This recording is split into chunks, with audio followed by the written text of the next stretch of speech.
Hello दोस्तों, मैं आशीष सैनी स्वागत करता हूं आपका आज के इस प्यारे से सेशन में। अपन बात करने वाले हैं नए चैप्टर के आज भारत का अपोहा है तंत्र की। ठीक है, अपन बात करेंगे आज भारत के अपोहा है तंत्र की।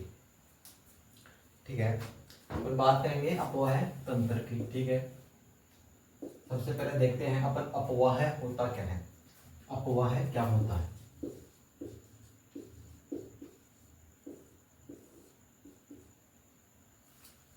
अपोहा वो होता है वह निश्चित भाग जिसमें नदी का बहाव होता है। वह निश्चित भाग जिसमें नदी बहती है। वह निश्चित भाग, वह निश्चित भाग जिसमें नदी बहती है। नदी बहती है। वह निश्चित भाग जिसमें नदी बहती है उसे अपन क्या कहेंगे, अपोहा है कहते हैं। ठीक है, अपोहा है कहते हैं। नेक्स्ट अपन देखेंगे अपोहा है तंत्र। अपोहा है तंत्र किसे कहते हैं। ठीक है, अपोहा है तंत्र। अपोहा है तंत्र। ठीक है, नदी, एक नदी बह रही है और उसके साथ उसकी सहायक नदियां भी बह रही हैं। उन सहायक नदियों का भी जो कुल क्षेत्र है उसको, और नदी जो मुख्य नदी है उसको, सारे क्षेत्र को मिलाकर जो क्षेत्र बनता है, जो बहाव क्षेत्र बनता है, उसे अपन क्या कहते हैं, अपोहा है तंत्र कहते हैं। ठीक है, जैसे ये अपने एक नदी बह रही है, क्या है, नदी बह रही है, इधर से इसकी सहायक नदियां आ रही हैं,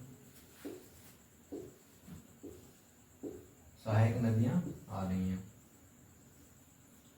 जो इसका ये पूरा तंत्र है, जो पूरा सिस्टम है, जो जैसे जितना पूरा एरिया ये कवर कर रही है, वो पूरा एरिया ही क्या कहलाएगा, अपोहा तंत्र कहलाता है।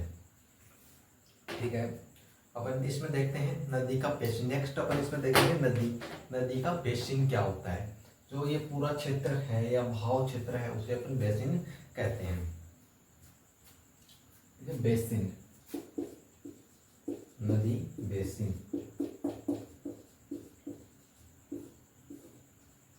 ठीक है, नदी बेसिन क्या है, जहां से नदी जल प्राप्त करती है, जहां से नदी जल प्राप्त करती है उसे क्या कहते हैं, नदी का बेसिन कहते हैं। क्या कहते हैं, नदी का बेसिन। वह स्थान जहां से नदियां जल प्राप्त करती हैं या नदी जल प्राप्त करती है उसे नदी का बेसिन कहते हैं। ठीक है, अपन देखेंगे नेक्स्ट इसमें महान जल विभाजक। एक चीज देखेंगे अपन, महान जल विभाजक। ठीक है,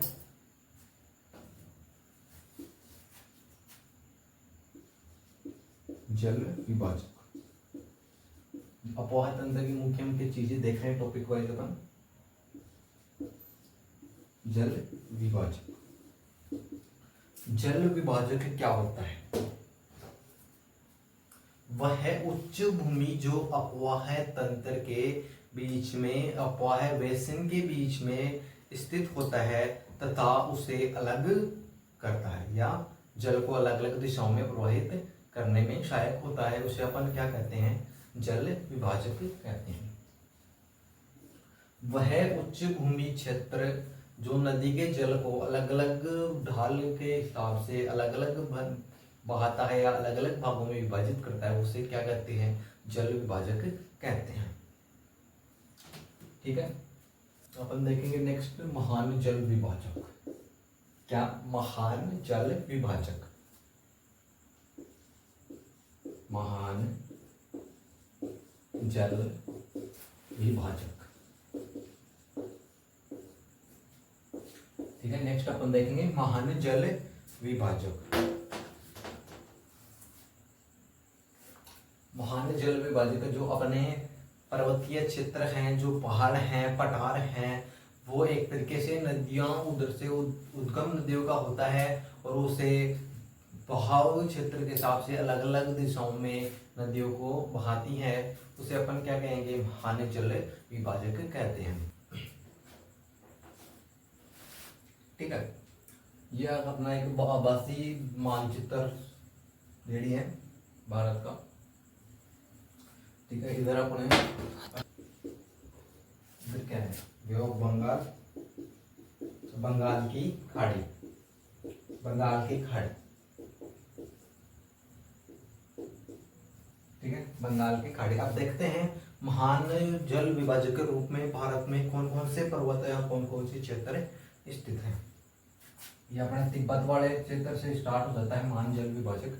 तिब्बत के बाद में अपने अंबाला में आता है, पंजाब अंबाला में पहला पॉइंट है अंबाला, ठीक है। अंबाला से होते हुए फिर ये आता है अपने राजस्थान में अरावली वाले क्षेत्र में, अरावली। अरावली के बाद में आता है ये नीचे विंध्याचल और सतपुड़ा, विंध्याचल और सतपुड़ा। विंध्याचल सतपुड़ा के बाद में अपन ये आ जाता है पश्चिमी घाट। कौन सा है? पश्चिमी घाट वाला, ठीक है। इस प्रकार से ये एक महान जल विभाजक के रूप में साबित हो रही है। अब देखें अपन इधर से तिब्बत वाला जो क्षेत्र है, ये कौन कौन सी नदियों को विभाजित करने में सहायक होता है। जैसे अपने सिंधु और ब्रह्मपुत्र वाला क्षेत्र है, जो सिंधु और ब्रह्मपुत्र, कौन सी नदियां? सिंधु और ब्रह्मपुत्र। सिंधु और ब्रह्मपुत्र नदियों का जो जल है उसको ये प्रभावित करता है, तिब्बत वाला जो पहाड़ी क्षेत्र है वो, ठीक है। अंबाला वाला जो अपने है वो सिंधु और गंगा नदी को करते हैं। कौन सी को? सिंधु और गंगा नदी के जल को प्रभावित करता है। कौन सी को? सिंधु और गंगा नदी, सिंधु व गंगा, ठीक है, सिंधु और गंगा नदी को प्रभावित करता है। जो अपने जो है महान जल विभाजक है जो है, ये जो इसके पश्चिम वाली जो नदियां हैं वो पश्चिम की ओर बहेंगी, और पूर्व वाली जो नदियां हैं वो पूर्व की ओर बहेंगी, और बंगाली खाड़ी में अपना जल विसर्जित कर देती हैं या अपना जल छोड़ देती हैं, ठीक है। ये जो अपनी महान जल विभाजक है कि कहाँ से कहाँ तक है भाई?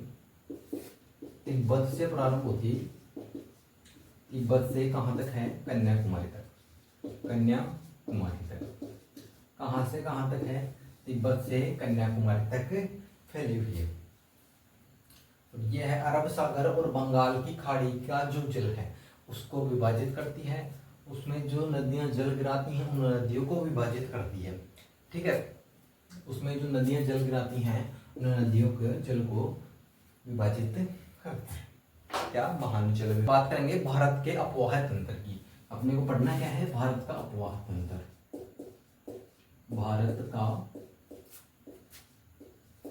अपवाह तंत्र। क्या पढ़ना है अपने को? भारत का अपवाह तंत्र। अपन किसी भी विषय में किसी भी टॉपिक को सरल बनाने के लिए, समझने के लिए उसको अलग अलग भागों में विभाजित करते हैं। तो देखते हैं अपन अब भारत का जो अपवाह तंत्र है उसे भी अपन अलग अलग दो भागों में विभाजित करते हैं, ठीक है, अध्ययन के हिसाब से। पहला सागरीय अभिविन्यास और नदियों का उद्गम, दोनों के आधार। पहला कौन सा है? सागरीय अभिविन्यास, सागरीय अभिविन्यास। पहला कौन सा है? सागरीय अभिविन्यास के आधार पर।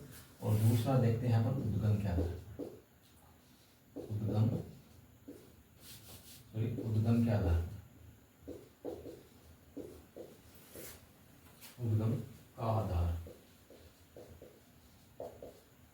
उद्गम का आधार, ठीक है। दोनों के आधार पर अपन देखेंगे कि क्या है, कैसे विभाजित किया जाता है, ठीक है।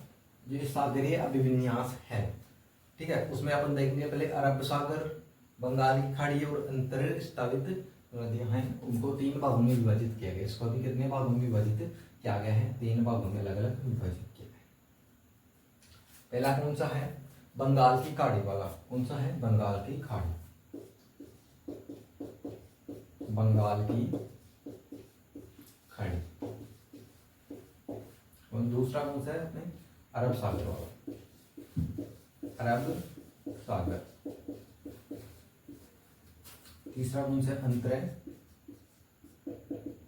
प्रवाहित नदियां, अंतर प्रवाहित होने वाली या किसी क्षेत्र, निश्चित क्षेत्र के अंदर ही प्रवाहित होकर लुप्त होने वाली नदियां। ठीक है, अब देखेंगे अपन उद्गम के आधार पर नदियों का विभाजन। इसके आधार पर, उद्गम के आधार पर नदियों का विभाजन देखेंगे तो हिमालय से, हिमालय अपवाह, ठीक है, एक तो हिमालय अपवाह देखेंगे, दूसरा देखेंगे अपन प्रायद्वीपीय अपवाह, प्रायद्वीपीय अपवाह। तीसरा अपन देखेंगे इसमें अंतः प्रवाहित,